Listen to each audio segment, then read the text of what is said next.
हर 40 से 48 दिन में हमारा सिस्टम एक चक्र से होकर गुजरता है, जिसमें 3 दिन ऐसे होंगे जब आपके शरीर को भोजन की जरूरत नहीं होती।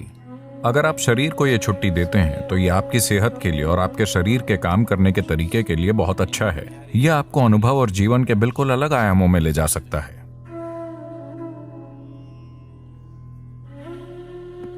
अगर आप शरीर के स्वाभाविक चक्र पर ध्यान दें तो मंडल नाम की एक चीज होती है।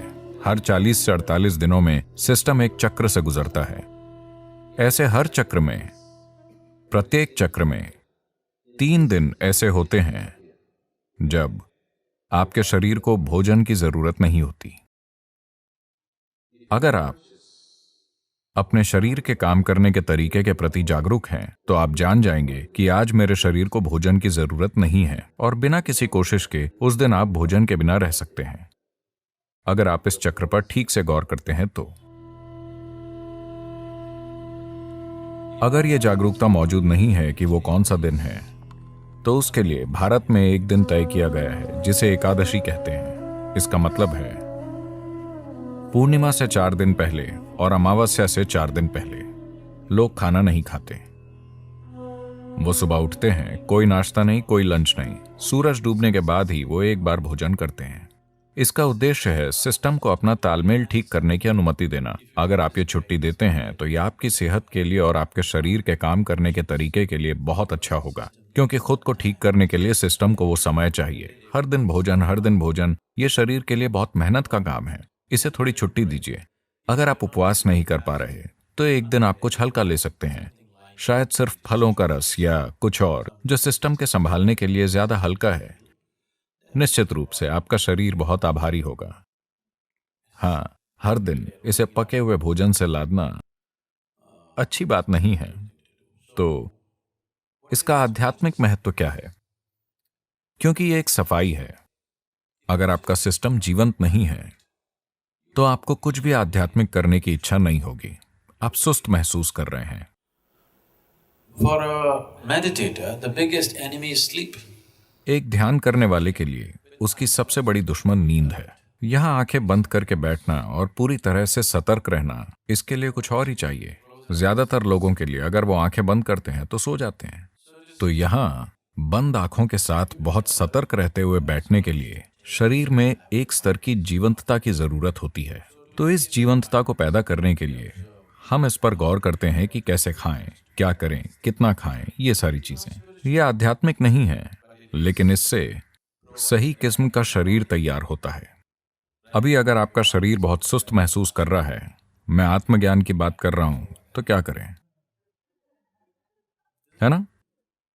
तो इसे जीवंत और सतर्क रखना और शरीर को दर्द और समस्याओं से मुक्त रखना महत्वपूर्ण है, क्योंकि सिर्फ तभी आप किसी बड़ी चीज की तलाश करेंगे। अभी आपके पैर में दर्द है, बहुत ज्यादा दर्द है, भगवान प्रकट होते हैं, आप क्या मांगेंगे? पैर का दर्द चला जाए। आया ना? आप और क्या मांगेंगे? आप इतना ही मांगेंगे, है ना? क्योंकि शरीर आपके ऊपर इस तरह की ताकत रखता है। जब तक आप इसे एक स्तर की सहजता में नहीं रखते, यह हर दिशा से आप पर हावी रहता है कि नहीं? इसके लिए अपने शरीर को बहुत शुद्ध और स्वस्थ रखना महत्वपूर्ण है, वरना शरीर आपके जीवन में हावी हो जाता है। यह आपको कुछ और सोचने ही नहीं देगा। अभी अगर आपके शरीर में कहीं वाकई दर्द शुरू हो जाए, बस आपकी छोटी उंगली में वाकई बुरी तरह से दर्द शुरू हो जाए, आपकी किसी भी चीज में रुचि नहीं है, न भगवान में, न आत्मज्ञान में, न ध्यान में, कुछ भी नहीं, आपकी रुचि सिर्फ इसी में है कि नहीं? तो इसमें उस तरह की ताकत है, तो आपको इसे खुश रखना होगा। सिर्फ तभी ये आपको कुछ और करने देगा, वरना ये आपको कुछ नहीं करने देगा। तो उस संदर्भ में बीच बीच में उपवास रखना, शरीर को छुट्टी देना ताकि वो खुद को ठीक कर सके, अपनी जीवंतता वापस ला सके, ना कि भोजन के साथ सुस्त बन जाए, ये महत्वपूर्ण है। उपवास करने के बजाय अगर आप बस एक भोजन और अगले भोजन के बीच पर्याप्त अंतराल रखते हैं, अगर मैं ये कहता हूं तो आप योग छोड़ देंगे।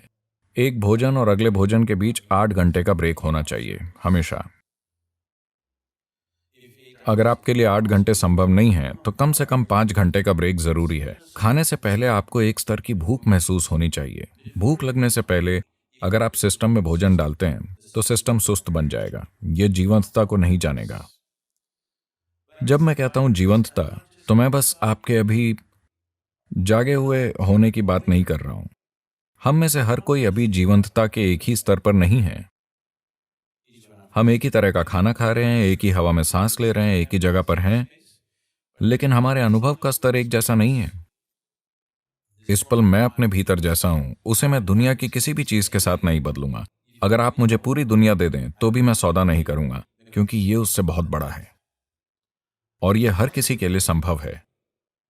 ये सिर्फ इसलिए नहीं हुआ है क्योंकि जरूरी ध्यान और सिस्टम के साथ जो किया जाना चाहिए वो नहीं किया गया।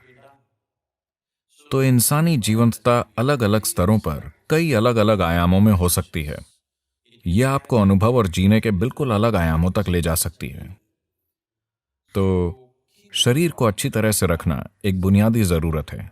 आपको एक महान एथलीट या ऐसा कुछ होने की जरूरत नहीं है, लेकिन इसे बस सहज रखना, ताकि अगर आप यहां बैठते हैं तो आपको हर समय हिलना डुलना ना पड़े।